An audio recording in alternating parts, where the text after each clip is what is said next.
Bonjour à tous et bienvenue sur Super Docteur. Aujourd'hui, nous plongeons dans le concept fascinant de l'Open Science, une révolution dans la façon dont la recherche scientifique et ses données sont produites et partagées. L'Open Science s'appuie notamment sur des pratiques collaboratives pour démocratiser l'accès au savoir et rendre la recherche accessible à tous. Elle remet en question les méthodes traditionnelles de diffusion des connaissances. Dans cet épisode, Bastien Genet et moi-même allons explorer comment l'Open Science influence la recherche en épidémiologie et son impact sur notre pratique médicale quotidienne. Bonjour Bastien. Hello.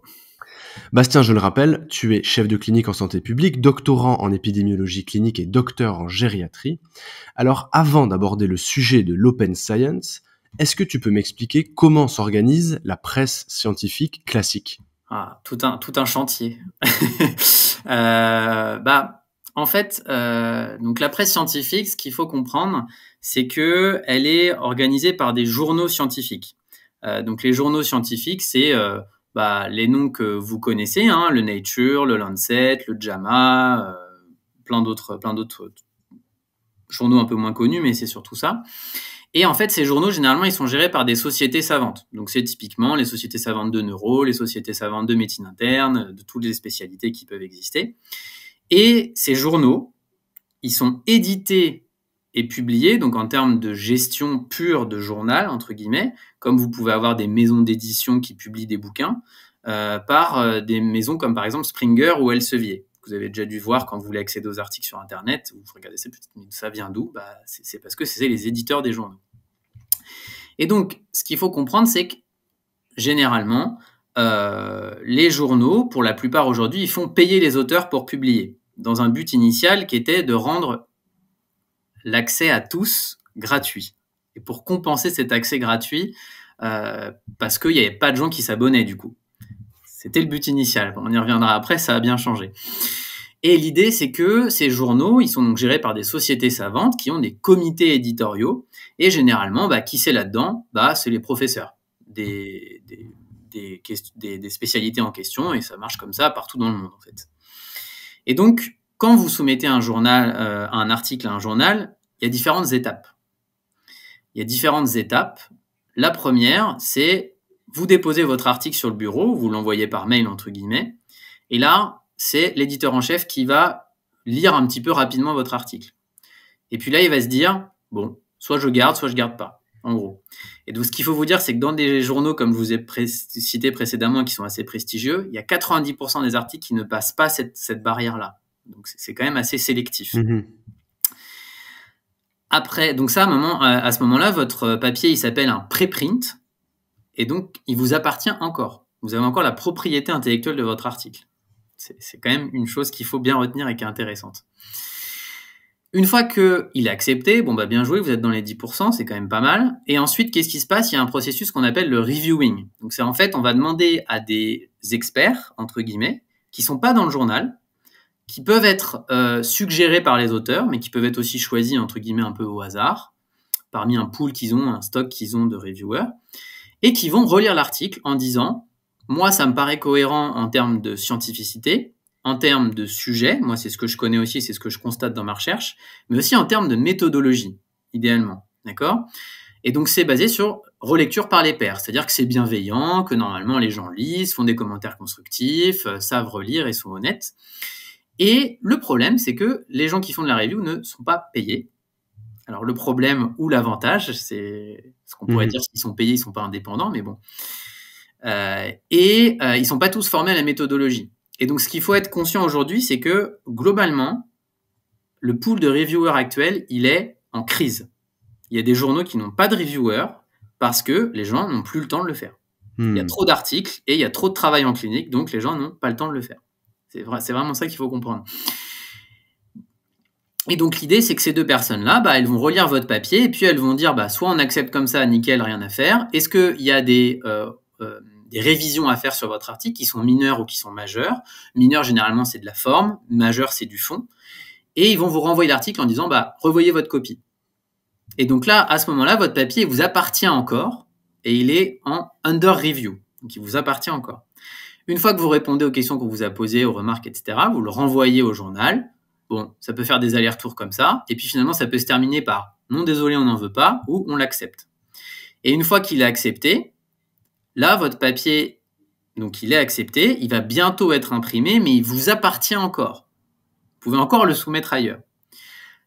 Maintenant, il est publié. Là, c'est plus votre boulot.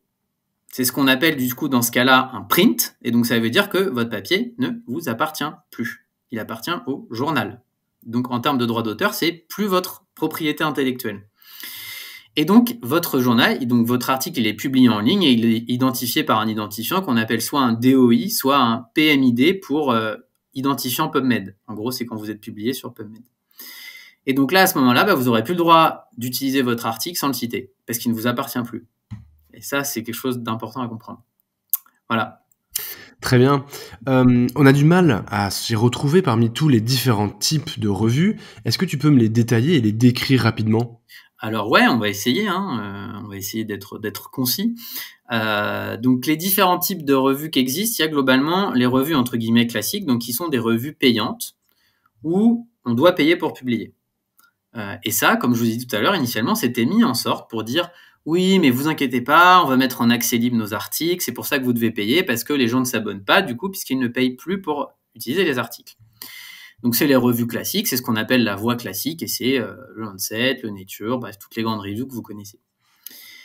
Ensuite, il y a un autre type de revue qu'on appelle les revues Open Access, où là, l'idée, c'est que on peut payer ou pas, en fonction des journaux, mais quoi qu'il arrive, votre article, il est en libre accès. Il n'y a pas de décision ensuite du journal. C'est vous payez et après, tout le monde peut y accéder, ou vous payez pas, tout le monde peut y accéder. Donc l'idée, c'est que vraiment tout le monde peut y accéder. Après, il y a d'autres revues et donc qui sont nées grâce à ce truc d'open access, puisque malheureusement, dès qu'il y a des bonnes idées, il y a toujours des gens malveillants qui arrivent quand même pour avoir des mauvaises idées là-dessus. C'est ce qu'on appelle les revues prédatrices. Donc ça, c'est quelque chose qui est de plus en plus important et qui a posé problème à certains professeurs il n'y a pas très longtemps non plus, parce qu'on s'est rendu compte qu'ils avaient publié dans des revues qui n'en étaient pas en fait des vraies. Et ça a posé vraiment problème en termes d'intégrité scientifique. Et comment ça marche ? En fait, c'est très simple. L'open access, on dit aux gens, vous payez pour publier, et du coup, c'est cool, tout le monde peut accéder à votre article. Donc sur le papier, c'est trop bien, c'est génial. Et donc, ce qui s'est passé, c'est qu'il y a des petits malins qui se sont dit, ce qu'on va faire, c'est qu'on va créer un journal, un pseudo-journal, où les gens vont pouvoir envoyer leur article, et ils vont payer, et puis ça va être accédé à tout le monde. Le problème, c'est que, en fait, quand je vais créer mon pseudo-journal, il n'y a personne qui va relire l'article. Envoyer, accepter. Voilà. Donc du coup, qu'est-ce qui se passe ? Les gens envoient leur article, accepter quoi qu'il arrive, super, ça marche vachement bien ce journal. Attends, je vais en parler à mon copain, comme ça il va voir, il va pouvoir publier. Mon copain, qu'est-ce qu'il fait ? Il soumet son truc, ça marche. Ah tiens, je vais citer mon copain aussi. Donc du coup, il s'auto-cite. Et donc du coup, qu'est-ce qui se passe ? Par l'effet d'impact factor qu'on a expliqué dans un précédent épisode, les nombres de citations augmentent. Donc le journal devient de plus en plus prestigieux parce qu'il a un impact factor qui monte. Et donc, du coup, les gens publient de plus en plus. Et donc, le journal se fait de plus en plus d'argent.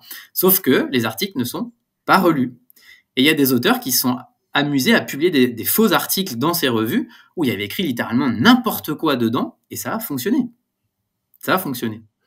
Incroyable. Ok. Et donc ça, c'est le principe de revue prédatrice. Alors, vous en faites pas. Il y a des institutions qui ont essayé de travailler là-dessus pour justement éviter qu'on soit piégé. Et notamment Sorbonne Université qui a publié en ligne quelque chose qui est accessible par tout le monde, qui s'appelle les revues supposées non prédatrices, puisqu'il y a un bibliothécaire qui s'est amusé à un endroit du monde à faire la liste des revues prédatrices. Et ça s'est très mal fini parce que sa famille a été menacée et qu'il a failli se faire brûler sa maison. Voilà. Ah. Donc, a été pris l'option de ne parler des revues qui étaient bien et pas celles qui sont mal. Voilà. Et du coup, parmi tout ça, parmi les revues payantes, les revues en open access et les revues prédatrices, l'open access ça a plutôt l'air pas mal, mais j'ai l'impression qu'il y a pas mal de pièges sous cette appellation, c'est ça ? Ouais. En fait, comme vous voyez, il y a déjà des gens qui ont triché et qui ont créé des faux journaux, mais il y a aussi de l'open access qui est pas vraiment de l'open access, où les journaux disent que ils sont open access parce que ça marche super bien, l'open science c'est très à la mode donc ils le disent. En fait, ils le sont pas vraiment. Et en fait, dans les journaux open access, il y a différents types. Donc il y a ce qu'on appelle les golden open access, où c'est vous devez payer et on met ensuite l'article en libre accès sous une licence qui s'appelle CC BY, donc c'est une licence Creative Commons. C'est une licence qui permet de reciter les articles et de les modifier, en théorie. Donc Golden Open Access, pourquoi ? Parce qu'on paye. des frais pour publier. Ensuite, il y a ce qu'on appelle le bronze open access, où là, c'est en libre accès, mais soit il y a des frais de publication, soit il y a en fait une réutilisation qui n'est pas vraiment une réutilisation open access, du genre on laisse 6 mois notre article disponible et puis après vous payez, ou vous payez au début, puis au bout d'un moment c'est classé et vous payez plus. Il y a ensuite les Diamond Open Access, où là c'est le meilleur, c'est pas de frais pour publier, un vrai open access, et c'est géré par des institutions, pas par des boîtes d'édition. Ça c'est le meilleur du meilleur, et c'est le moins réprochable, on va dire. Puis après il y a le Green Open Access, ça c'est encore mieux, c'est ce qu'on appelle de l'auto-archivage. Donc c'est l'idée qu'on met les versions pré-print, donc en gros avant qu'elles ne vous appartiennent plus. Quoi qu'il arrive après, si elles sont publiées, eh ben on les met quand même dans cette base de données, et de toute façon elles seront dedans, puisque ce script-là sous cette forme-là n'a pas été édité, et donc du coup vous appartient encore. Et donc ça se fait de plus en plus. Il y a certaines facs qui font des archivages comme ça, où tous les articles sont disponibles dans leur version pré-print, même s'ils sont acceptés après et qu'ils appartiennent plus à l'auteur. Et donc c'est du génie parce que ça marche très bien, et en fait les gens ils soumettent. Et donc ça devient obligatoire pour certains chercheurs de soumettre dans ces systèmes d'archives en fait. Et puis il y a des hybrides qui trichent un peu, et puis après il y a ce que vous connaissez comme par exemple l'accès pirate, pour ne citer que lui, Sci-Hub, où vous mettez l'identifiant de votre article et puis vous le retrouvez de manière illégale. Bon, ça, les gens se font l'opinion qu'ils veulent dessus, mais voilà. Ça, c'est illégal. C'est illégal. Bah, c'est des sites qui sont pas hébergés en France, qui sont chassés, ils doivent changer d'adresse. Mais voilà. Alors, si jamais, petit aparté, vous n'arrivez pas à accéder à un article parce qu'il est payant, il y a plein d'autres méthodes. N'hésitez pas à vous rapprocher de votre fac, parce qu'il y a les facs s'abonnent à des journaux, hein, quand même. Donc, par l'intermédiaire de la connexion de votre fac, vous pouvez accéder aux journaux. Et il y a aussi des systèmes comme par exemple Google Scholar qui permet d'accéder à des articles qui ne seraient pas accessibles. Parfois, ça arrive. N'hésitez pas à essayer parce que ça fonctionne parfois. Très bien. Alors maintenant, est-ce que tu peux, s'il te plaît, m'expliquer la notion de science participative ? Alors, comment ça se passe la science participative ? C'est un peu inspiré de l'open science et du coup de ces journaux en fait ouverts, où là on pousse encore plus le truc en disant maintenant on n'est plus dans l'open access, donc c'est-à-dire la recherche et la création d'une publication qu'on met en libre accès, on met en libre accès la recherche. Donc c'est carrément le must du must et c'est le mieux du mieux, c'est du début à la fin, tout le monde est au courant de ce que je fais. Et donc la science participative, c'est très intéressant, et l'open science, du coup, là-dedans, c'est très intéressant parce que ça permet, en fait, d'anticiper les éventuels problèmes d'intégrité scientifique dès le début, puisqu'il y a des gens extérieurs qui vont donner leur avis, et ça permet aussi de passer outre ce truc de payer, puisque quand vous allez publier, les gens vont déjà être au courant de votre travail. Donc, en fait, ça va être compliqué que les gens n'aient pas accès une fois qu'ils ont participé. Et donc, l'idée, c'est, en fait, dans les sciences participatives, de faire participer les patients et la population, et même d'autres scientifiques qui viennent d'ailleurs. D'accord ? Donc, par exemple, pour les scientifiques, c'est ce qu'on appelle les communautés peer-in, les peer community in. Donc, c'est l'idée qu'on demande à des chercheurs d'être dans une communauté où vous publiez votre travail en cours et les gens donnent leur avis. Voilà.